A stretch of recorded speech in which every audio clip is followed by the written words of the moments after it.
এখন আমি আর অভিযোগ করি না কারোর কাছে, সবকিছু মনের মতো হবে এই আশাটাই রাখি না। যা হচ্ছে হচ্ছে, জীবন যে রূপে সাজাচ্ছে সাজছি, যে মুকুট পরাচ্ছে পরছি, যে পথে চালাচ্ছে চলছি।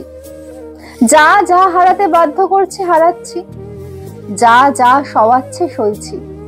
চিৎকার করছি না, আকুতি মিনতি করছি না, পায়ে পড়ছি না, মেনে নিচ্ছি সব, নিজেকে বুঝতে শেখাচ্ছি। তোমার বুকে পাথর ছোড়াই যখন জীবনের প্রবৃত্তি, তখন নিস্তরঙ্গ পুকুর হয়ে থাকলে চলবে না, তোমাকে নদী হতে হবে। পাথর বুকে নিয়েও বইতে শিখতে হবে।